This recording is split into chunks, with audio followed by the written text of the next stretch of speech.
Dear friends, today we have with us Kabir Taneja, who is Executive Director, ORF Middle East, and he's joining us to discuss the situation in the Middle East. Kabir, thank you so much for joining us today.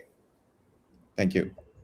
Kabir, let's begin with what's the latest, what's happening there. I mean, we know that this is ongoing now because Iran has retaliated, and the cities like Dubai and Abu Dhabi, and cities in Saudi Arabia, Qatar, Bahrain, they've all been hit. So, what's the latest on this? We are in a very precarious situation in the region. Iran, for the moment, they've lost Ayatollah Khamenei, who was the supreme leader for the country since 1989.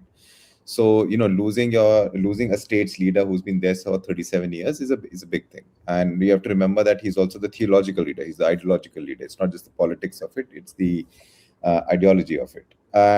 So Iran cannot be seen at this point of time in a weaker position. It has to retaliate, and it has to sort of respond to the assassination of its leader, which is why we saw this number of drones and number of ballistic missiles being targeted at Gulf states.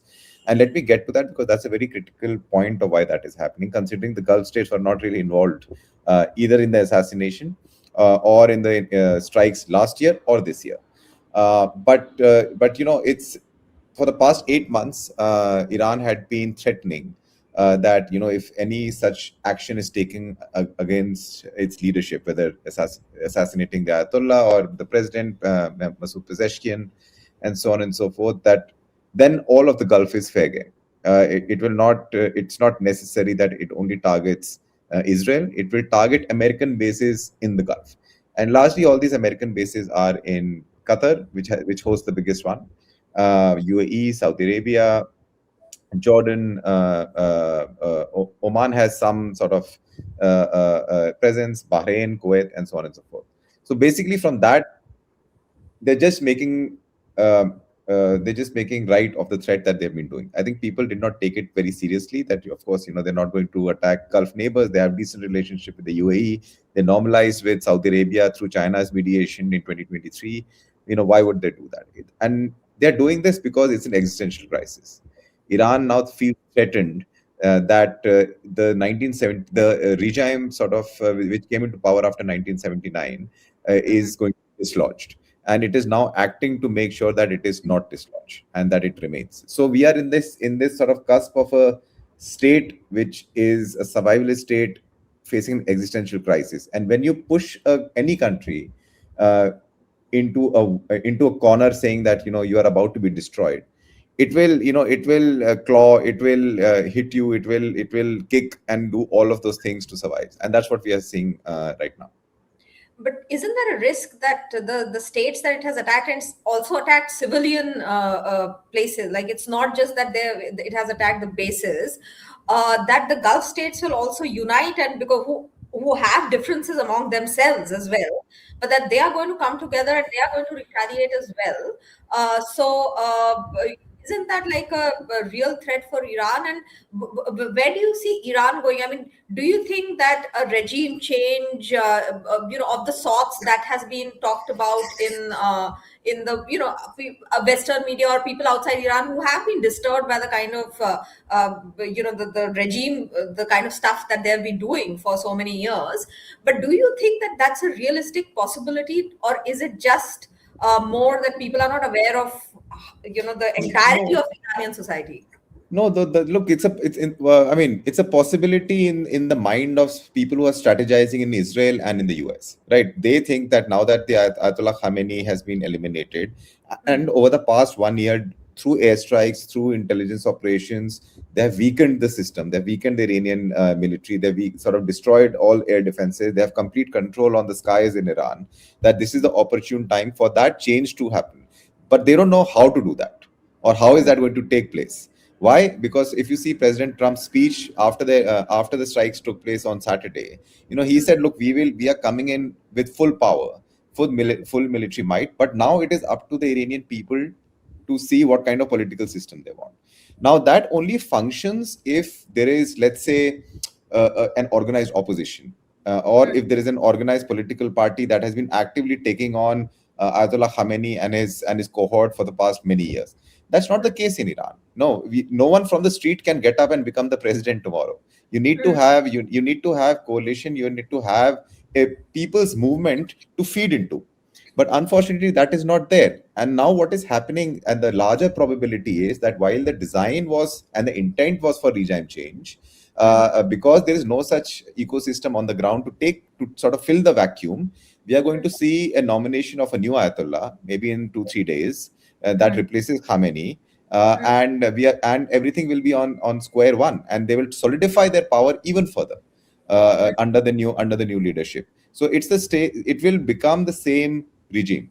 It will not change. Nothing will happen. Just that Ayatollah Khamenei, who was already 86, suffering from cancer by most reports, and already had planned his way out, has been eliminated, and there will be a new person who comes in. Now, whether that new person survives, whether that new person is able to solidify power, that is the main question. I don't think the question is whether the Americans or the Israelis can engineer regime change. I don't think they're in a position to do that right now.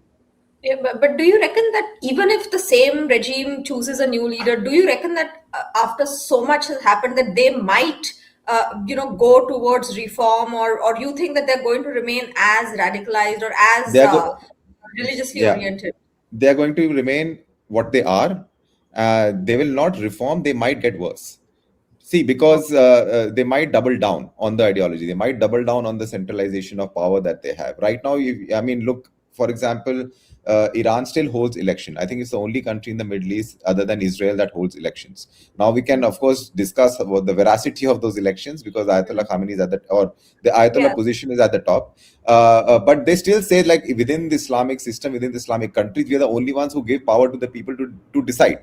Hassan Rouhani was the president. Masoud Pezeshkian is the president. So they say that we have that system. Maybe that system goes away now. That they solidify the power so much that they say, okay, ultimately, at the end of the day, it is going to be the supreme leader who decides everything. And that is going to be a step back for everyone. If you fail to sort of achieve your objectives or whatever the American Israeli objectives are in their mind, first of all, clearly they haven't thought this through. They haven't really calculated how it works on the ground. And I think the second thing is they didn't calculate that Iran will be able to sustain 5 6 days of fighting. They will be able to sustain hitting Gulf targets for 5 6 days, and I think they are prepared to hit for much longer also. So I think all these calculations were not done, and if you go by most reports that have come out in the past one day, I think Israel somehow managed to twist America's hand to join into this campaign. And America and President Trump basically just followed Prime Minister Netanyahu's advice and went into it without enough planning to take care of what are the plan B, plan C scenarios, how are we going to manage if the Ayatollah is killed, who comes in, who manages the system, if there is going to be change, how would that come into play? None of that is gamed right now. So it's, yes, the Ayatollah was eliminated. Yes, other IRGC members were eliminated, but going back to assassination of Qasem Soleimani in 2020 when Trump eliminated the Quds Force leader, we have seen other people just step up, right? And I don't think there's going to be much difference with Ayatollah as well. Yeah, yeah, and just to let our audiences know that while there are presidential elections in Iran, but the candidates can only stand for elections as Yeah, long as Ayatollah and the clerics decide that they can stand. So there's yeah. it's not a democracy, but there's some semblance of voting that happens there. Yeah, But I mean, but within that system also, you're absolutely correct that if you are not vetted and cleared by the Ayatollah and the supreme leader, you can't fight elections. yeah. But for example, they are forced to give space to let's say moderate thinkers, right? They're not conservative, but they're moderate thinkers, and for example, in the last election after the unfortunate death of Ibrahim Raisi in a helicopter crash. They did elections and they only chose one moderate candidate to fight, thinking that the other 6 or 7 will be conservative. So obviously, one of the winner will be one conservative. But that moderate won, and that was Pezeshkian, right? So and they had to agree and they had to allow him to take over as the president. So those kind of systems were still there. You are right, there with big question mark around the veracity of the systems, but they were still there. The fear is even those little checks and balances might just go away now.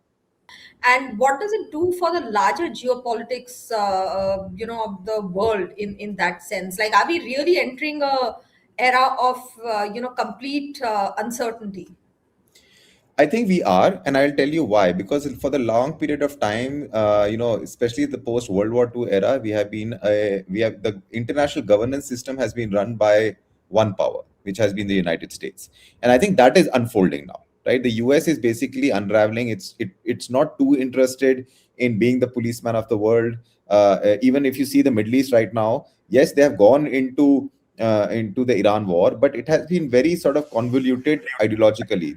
There's not enough clarity on even in the US right now why they are doing this. What is the end game? If you see Trump's own base and Trump's own supporters in the US, including Hmm. those people that supported his MAGA campaign in domestic politics, are questioning him because he campaigned saying, "I don't want to start new wars. I Hmm. don't want to. I don't want to hit new countries. These forever wars that President Obama or Bush or Biden ran has driven the country into the ground. But since coming to power, he's targeted 7 countries militarily. He's gone Hmm. down the same path that he said he will not do. That is going to puncture his voting base. And we have to remember that the U.S. midterm elections are coming. That is going to be absolutely crucial. Hmm. And it's expected now that he's not going to fare very well in those elections. That means his congressional powers may have come down significantly. Yeah. Just lastly, what about the Reza Pahlavi's son, who Hmm. is who lives in the US? Of course, he's not never lived in Iran. But then there is a constituency, at least in the West, that is trying to push him as maybe a transitional leader or something like that. Do you think that is even a remote possibility, or you reckon that I that's mean, almost impossible? look, there is a support base for the monarchist era. His father was the Shah, and then of course he was put in exile. There is definitely an affinity or a small group of people, at least in Iran, that still see that era as the utopian era, and sort of and everything was fine in Iran, and so on and so forth. Let me just remind your viewers also, Shah Pahlavi was also a very brutal person. He did not run the country in any liberal format, and so on and so forth.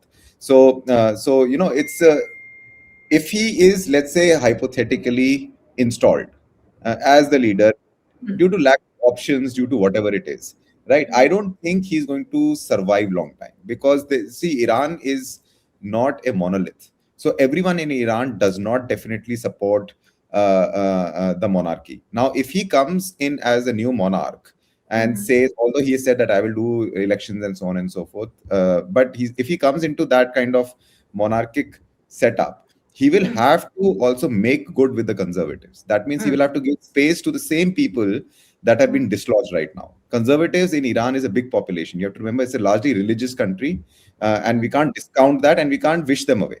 So they will Mhm. have to be brought in into a similar political system, some kind of political system. And I don't think he's the person who will be able to, come up with a all-encompassing view, or that all communities of Iran will rally behind him under a new flag. I don't think that is going to take place. Yeah, but with Iran has being a democracy. With Mohammad Mossadegh, who was of course dislodged by the CIA in a coup.